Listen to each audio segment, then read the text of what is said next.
Hello everyone, welcome back in our class. उम्मीद करते हैं कि आप सभी स्वस्थ होंगे और अच्छे से तैयारी भी कर रहे होंगे। तो आइए आज की क्लास में हम देखने वाले हैं डीएलएड फर्स्ट सेमेस्टर के 7th पेपर संस्कृत के कुछ इंपॉर्टेंट क्वेश्चंस। ये क्वेश्चंस एमसीक्यू टाइप के होंगे और आपके पेपर में 1 मार्क्स के लिए आते हैं। ये क्वेश्चंस आपकी एग्जाम के लिए बहुत ही इंपॉर्टेंट होते हैं, क्योंकि यदि आप एमसीक्यू क्वेश्चन और वेरी शॉर्ट क्वेश्चंस, इन दोनों क्वेश्चंस को पूरी तरीके से सही करके आते हैं तो आपके मार्क्स ज्यादा आने की संभावनाएं बढ़ जाती हैं। तो आप इन्हें ध्यान से जरूर देखें और अच्छे से तैयार करें। तो आइए देखते हैं क्वेश्चन नंबर 1। पहला प्रश्न है, उपसर्ग धातु के साथ आता है। उपसर्ग धातु के साथ कब लगाया जाता है? पहले, बाद में, नहीं बता सकते हैं या दोनों तरफ। उपसर्ग को धातु के साथ किस प्रकार से हम जोड़ते हैं, पहले या फिर बाद में? तो सही जवाब होगा, उपसर्ग वह शब्द होता है जो पहले आता है। तो अब कोई भी उपसर्ग हो, किसी के साथ भी लगे, हमेशा पहले ही लगेगा। तो उपसर्ग सदैव मूल शब्द के पहले जुड़ते हैं। नेक्स्ट क्वेश्चन है, श्रमेण बिना विद्या न भवति। इसका हिंदी अनुवाद आपको बताना है। श्रमेण बिना विद्या न भवति। श्रमेण मीन्स होता है श्रम, बिना मीन्स बिना, विद्या मीन्स विद्या, न मीन्स नहीं, भवति मीन्स होता है या होती है। श्रम के बिना विद्या नहीं होती है। तो इसका सही जवाब होगा, श्रम के बिना विद्या नहीं होती है। तो यहाँ पर सिर्फ ऑप्शन ख है जो बिल्कुल सही है, श्रम के बिना विद्या नहीं होती है। नेक्स्ट क्वेश्चन है, पुस्तकम पठ, इसका हिंदी अनुवाद क्या होगा? पुस्तकम मीन्स पुस्तक, पठ मीन्स पढ़ो। यहाँ पर लोट लकार है तो पठ का अर्थ होगा पढ़ो। तो पुस्तक पढ़ी ये गलत होगा, पुस्तक पढ़ेंगे भी नहीं होगा, पुस्तक पढ़ना है ये भी नहीं होगा। पुस्तकम पठ, पुस्तक को पढ़ो। तो यहाँ पर सही जवाब है पुस्तक को पढ़ो। पुस्तकम पठ लोट लकार है, इसलिए पठ का मतलब पढ़ो। नेक्स्ट क्वेश्चन की ओर बढ़ते हैं, वह पाप से घृणा करता है, इसका संस्कृत में अनुवाद क्या होगा? वह पाप से घृणा करता है। तो वह की जो संस्कृत अनुवाद होता है वह को हम लिखते हैं सा, अगर पुल्लिंग के लिए है, और अगर यही स्त्रीलिंग के लिए होता तो वह को लिखा जाता सा। तो यहाँ पर वह का अनुवाद सह होगा, और सिर्फ एक ऑप्शन है जहाँ पर सह दिखाई दे रहा है, क्योंकि ये पुल्लिंग का केस है। वह घृणा करता है, पुल्लिंग के लिए सह का यूज होगा, और ये सिर्फ ऑप्शन खा में यूज हुआ है। और अगर यही स्त्रीलिंग होता तब हम सा का प्रयोग करते, तुम के लिए तुम का प्रयोग करते, और अहम के लिए, मैं के लिए अहम का प्रयोग करते। तो यहाँ आप ध्यान देंगे, अहम का प्रयोग होगा मैं के लिए, सह का वह के लिए, सा का भी वह के लिए, लेकिन स्त्रीलिंग, और त्वम का तुम के लिए। नेक्स्ट क्वेश्चन है, कृष्णः विद्यालयम गमिष्यति, इसका हिंदी अनुवाद क्या होगा? कृष्ण विद्यालय जाएगा, कृष्ण विद्यालय गया, कृष्ण विद्यालय जाओ, कृष्ण विद्यालय जाता है। इनमें से कृष्णः विद्यालयम गमिष्यति का अनुवाद क्या होगा? तो ये लिट लकार है, गमिष्यति लिट लकार में है, और लिट लकार का प्रयोग हम भविष्य काल के लिए करते हैं।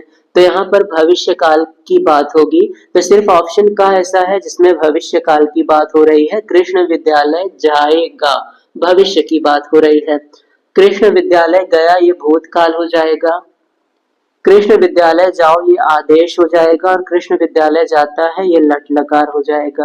तो लकार आप अच्छे से समझ लें। नेक्स्ट क्वेश्चन है, 19 की संस्कृत क्या है? 19 को संस्कृत में क्या कहते हैं? पंचदशः, एकविंशति, एकोनविंशति या त्रयोदशः? 19 को संस्कृत में कहा जाता है एकोनविंशति। नेक्स्ट क्वेश्चन है, त्रयोदशम का अर्थ क्या है? 11, 12, 14 या फिर 13?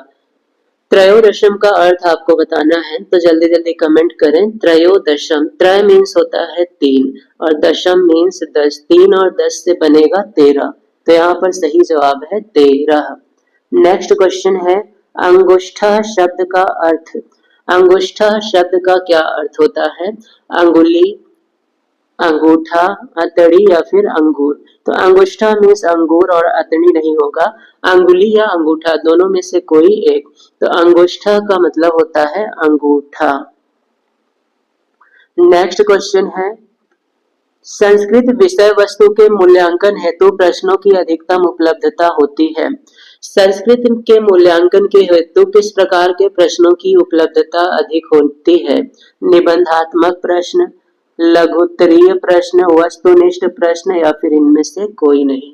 संस्कृत के मूल्यांकन के हेतु वस्तुनिष्ठ प्रश्नों की अधिकतम उपलब्धता होती है, तो यहाँ पर वस्तुनिष्ठ प्रश्न सही होगा। नेक्स्ट क्वेश्चन है, संस्कृत शिक्षण को श्रव्य दृश्य सामग्री द्वारा रुचिकर बनाना है। यह किस प्रकार का कथन है?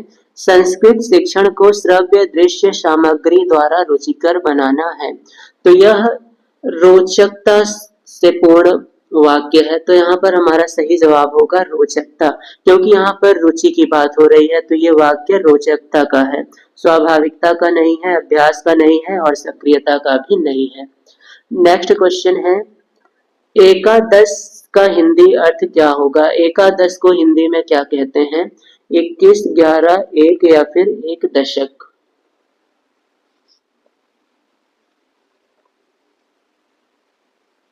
एकादश, एकादश का मतलब 1 और 10, 1 और 10 हो जाएगा 11।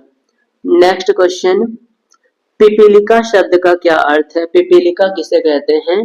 तितली, चिड़िया, चींटी या फिर कोयल? आप लोग कमेंट किया करें, पिपीलिका किसे कहा जाता है? तो यहाँ पर सही जवाब है चींटी। चींटी को संस्कृत में पिपीलिका कहते हैं। नेक्स्ट क्वेश्चन है, एकोनविंशति किस संख्या का बोधक है? एकोनविंशति को हिंदी में क्या कहेंगे? 21, 19, 31 या फिर 11? एकोनविंशति मतलब होता है 20 से 1 कम, 20 से 1 कम का मतलब हो जाएगा 19। नेक्स्ट क्वेश्चन है, असमान शब्द में विभक्ति और वचन। रूप का एक क्वेश्चन तो फिक्स है आपके एग्जाम में, तो आप रूप अभी से याद करना शुरू कर दें। असमान में कौन सा विभक्ति और वचन है? सभी रूप देखकर बताएं जल्दी जल्दी। असमान में कौन सी विभक्ति और कौन सा वचन होगा? असमान में है द्वितीय विभक्ति और बहुवचन। रूप एक बार सभी देख लेंगे। नेक्स्ट क्वेश्चन है, पा धातु का लंग लकार मध्यम पुरुष द्विवचन रूप क्या होगा? तो यह धातु रूप भी आपके लिए बहुत इंपॉर्टेंट होता है एग्जाम में, एक क्वेश्चन तो फिक्स ही है इस टाइप का भी। तो पा धातु का लंग लकार, लंग का मतलब होता है भूतकाल।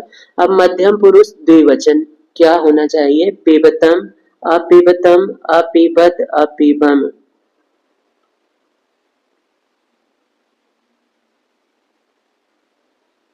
तो यहाँ पर सही जवाब होगा अपिबतम। मध्य पुरुष द्विवचन लंग लकार में अपिबतम होगा। एक बार रूप आप लोग देख लेंगे। नेक्स्ट क्वेश्चन है, उत्तम पुरुष से संबंधित सर्वनाम कौन सा है? इनमें से कौन सा सर्वनाम उत्तम पुरुष से संबंधित है? प्रथम पुरुष में आता है सह, तौ, ते। मध्यम पुरुष में आता है त्वम, युवाम, यूयम और उत्तम पुरुष में आता है अहम, आवाम, वयम। अहम, अहम का मतलब होता है मैं, तो उत्तर पुरुष में आएगा मैं। उसका ये प्रथम पुरुष में हो जाएगा प्रथम। तुम्हारा ये मध्यम पुरुष हो जाएगा और वे ये भी प्रथम पुरुष है।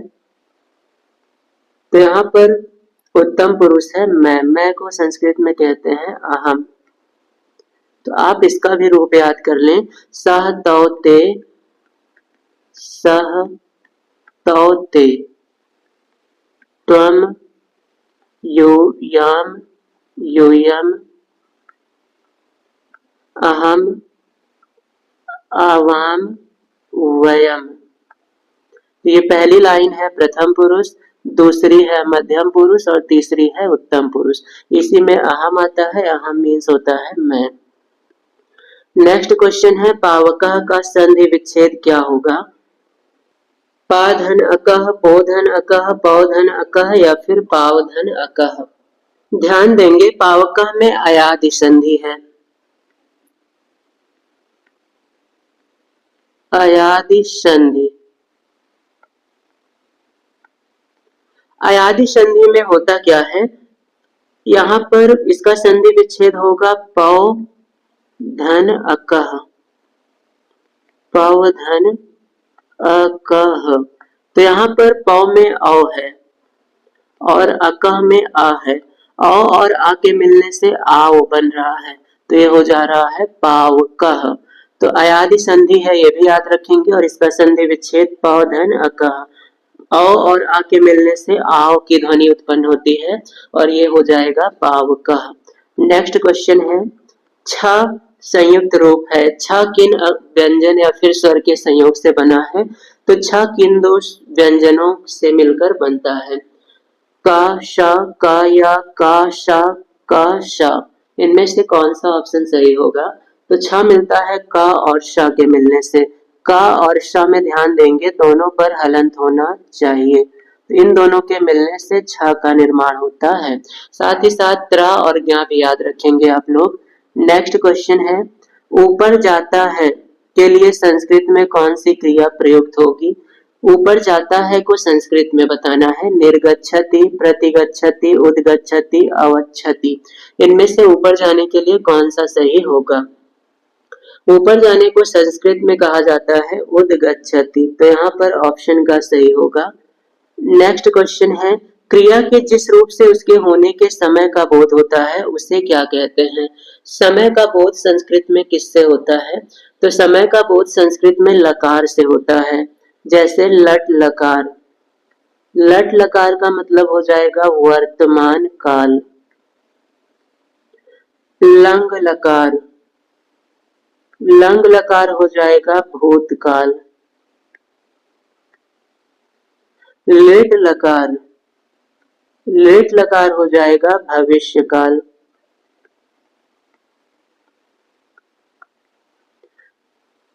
तो ये सब लकार हैं, 5 लकार हैं, पांचों आप याद रखेंगे।